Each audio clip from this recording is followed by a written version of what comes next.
Hey, Phantomaniacs, and welcome to another unboxing here on the Needless Things Podcast YouTube channel.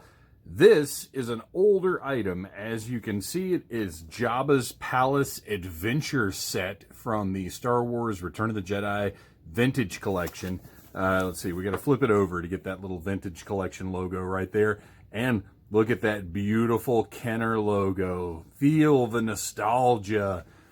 This is a set that was hyped at the end of 2018, and I want to say as early as April or May of 2019, we were looking for it in stores.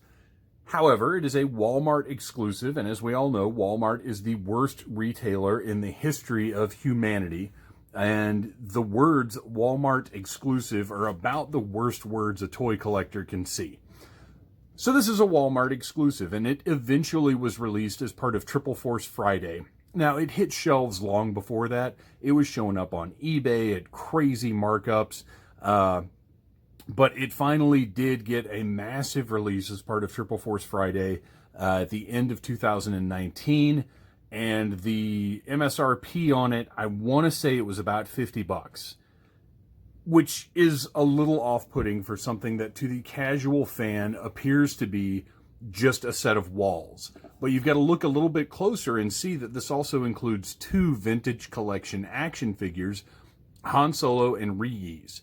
Now, with those figures retailing for around $12.99 a piece, that's actually $26 worth of value there, about $24 for this diorama, and it's really not a bad price at all. But unfortunately, the general public didn't feel that way, and these sat on shelves and sat on shelves and sat on shelves. I had my own little adventure buying this.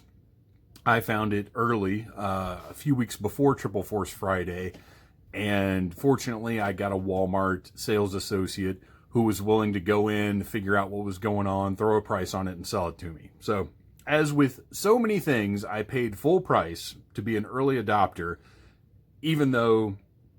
well, at the time, they weren't showing up like they did eventually, because now you walk into Walmart and there's 6 of them or more sitting there on the shelf going nowhere. And that's why I bought a second one of these for $15 at Walmart just the other day, because this is a modular set that I think you could take 2 of them and put together and have a really nice looking display on your action figure shelf. I've got a couple of other diorama type things on my Star Wars shelves.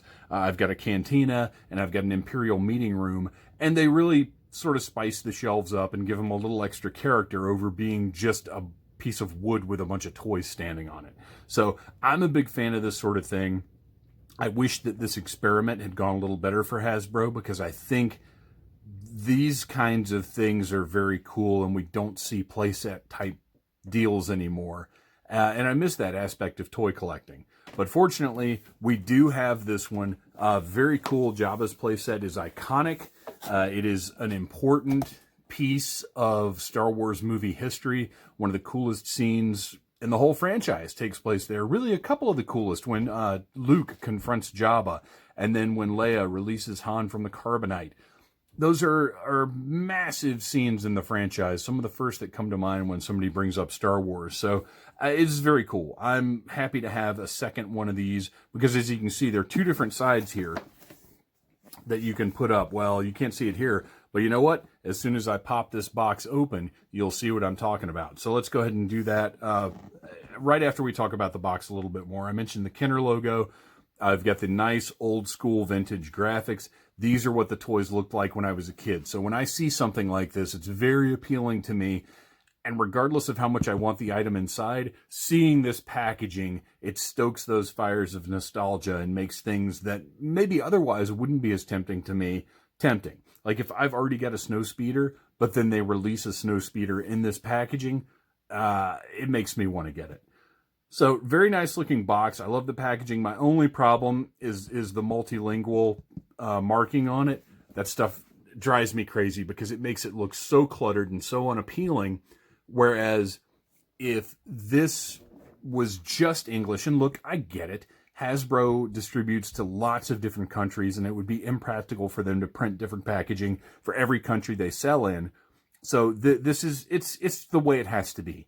But to have all of these different languages just makes it look cluttered and unappealing to me, to the point where, you know, maybe I would have grabbed one of these to keep in the box and put into storage just because I like the box so much. But now I'm not even going to save this box because it just looks, as much as I love the graphics, with all of those languages just cluttering up every single side of the box, it just looks junky, and I don't have any need for it. So let's go ahead, take our trusty 1964 box cutter, slice right through that tape, and see what is inside of this. Now, like I said, I've already got one of these. I already opened it up, but it was such an exciting item that I thought it would be really cool to redo, or not redo, to record an unboxing here on YouTube.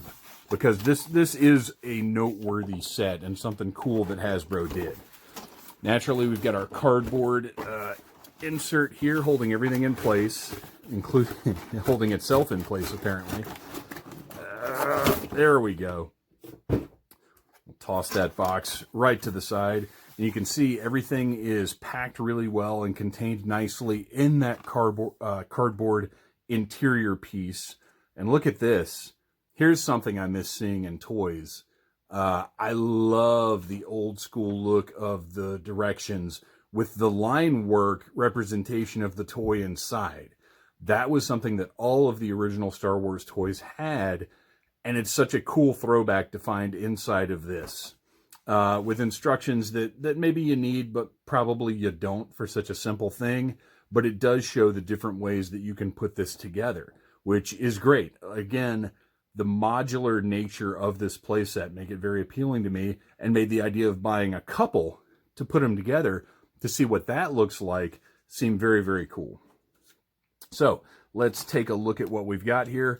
I'm not going to mess around with any of this tape or anything. I just want to pull this stuff out and see what we have. First, let's try and safely remove, what do we got? Ree-Yees. Classic character from Jabba's, well, you can see him here in the sail barge, but he's in the palace as well. I love this old packaging. Like I said, this vintage collection look is so appealing to me. It tugs at my nostalgia strings, I guess. And here on the figures, you only have one instance of the multilingual labeling, and that's not as bad. That doesn't, well, although looking at the front, there's really not much else that would require it. And then we turn the card over, and again, just really cluttered and unappealing. You know what? Wouldn't it be nice if you could just leave words off entirely and it was just pictures of those figures? But that's not the world we live in. You can see the number at the top here, VC 137. So this is officially part of the vintage collection releases. It's possible it'll see a single card release at some point, but for right now, this is the only way you can get Ree-Yees. And over here, packed in right beside Ree-Yees, is a new vintage collection Han Solo in Carbonite. This is one of the most iconic action figures of all time because the original Han Solo in Carbonite figure was such a big deal to have. Is it the most exciting Han Solo figure? Of course not. But look, he comes with that block of carbonite behind him that is just such an important, it's such an important aspect of Star Wars that Sideshow released a life-size prop replica of the carbonite block, and people buy this thing.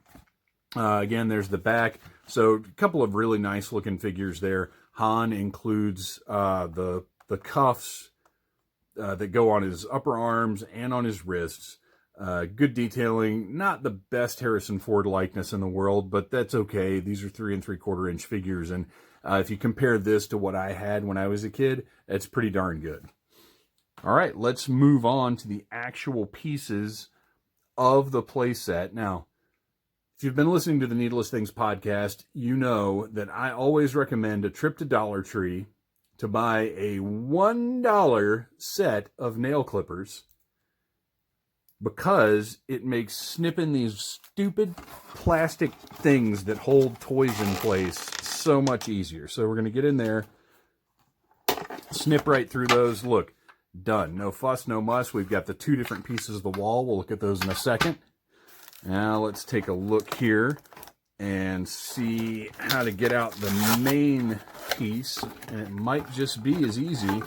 Very nice. I like how hassle-free that was. So, taking a look here, we have the back wall. Now, this is not the wall that Jabba sits in front of. This is the wall off to the side, because you see this is where this carbonite block hangs, which we're going to have to get that out in a minute. But look at these beautiful trophies sitting here on the wall. We've got whatever the heck this thing is. I'm fairly well versed in Star Wars lore, although I've forgotten a lot of things over the years as the franchise has evolved and changed. I don't know what the heck that is, but I think we all know our pal the Tauntaun. Not only do they get sliced open, they get decapitated. And I would imagine that this is kind of an exotic special piece for Jabba to have hanging in his palace, because Tauntaun's clearly not native to Tatooine. So that's very interesting. And, you know, I'll tell you right now, I don't know that those are in the movie. I would imagine they are. I can imagine Hasbro just made that up. But I'm going to have to go back and watch Return of the Jedi again. Oh, no. And check this scene out and see how accurate this piece really is. But it has all this wonderful... This is all sculpt right here. There's paint, obviously, in there. But this is all sculpted stuff. All of these grates and vents in here. Not only are they sculpted, but you can see they go all the way through. This is actually...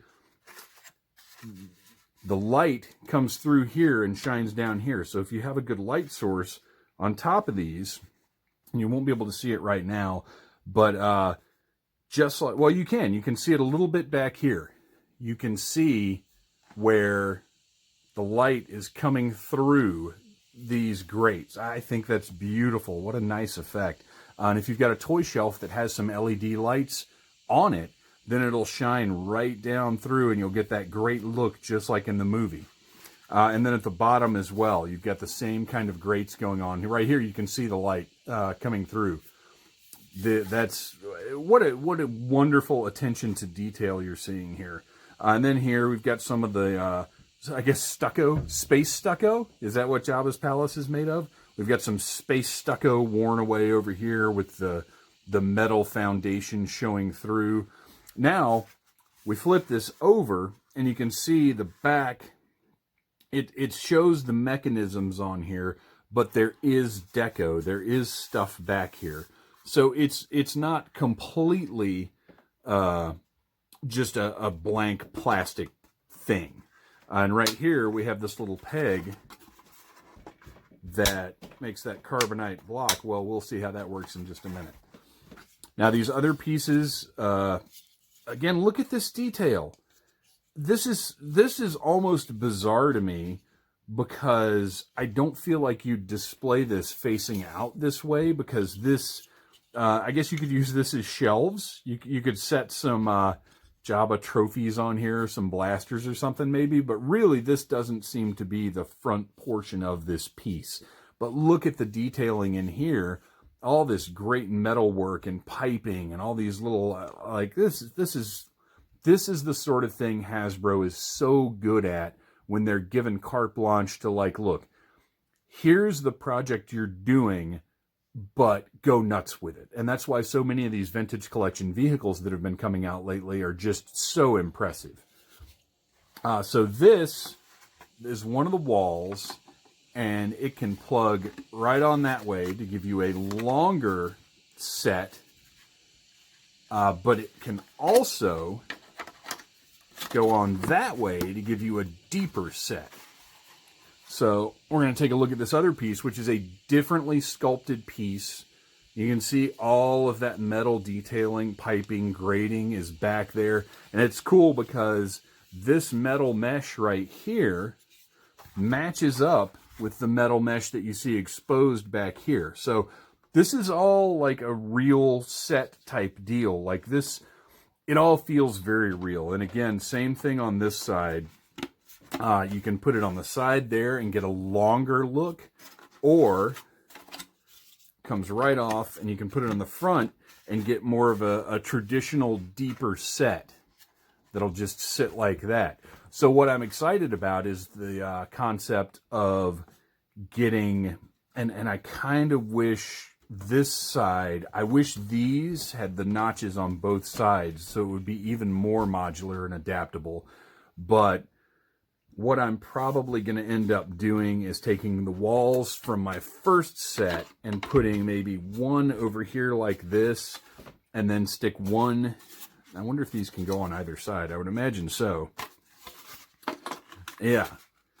So I'll have, it doesn't look the best, but it'll give it some depth. It'll look cool, but at the very least, I'll have two of each of these pieces, so I can have archways here and archways here. So this is maybe set off a little bit from where Jabba's actual throne room would be. And I sure do wish we could get a Jabba's throne room set. But this is just the texturing on this. Take a look at all of the work that went into the sculpt to make this sort of sandstone stucco look good and have a real 3D look to it. Look at that notch taken out of the wall right there. I mean, that's just really beautiful effort on the part of Hasbro's, I guess, design team, sculpt team, whatever it is. Just absolutely amazing that they sat down and took the time to make this set so interesting and so worthwhile. And again, that's what they've been doing with these vintage collection vehicles and this one playset that they've put out. So, we've got a great looking Jabba's, I guess, trophy room right there. We're going to set that to the side, and we're going to take our pal Han Solo, pop him right out of the box, and take a look at this carbonite. So this is Han in carbonite. Now here's something that I wish they would do. I would like to see, and you probably could have done it with this piece, but we need the frame that he falls out of, because if you're going to have this figure, which let's take him out of here.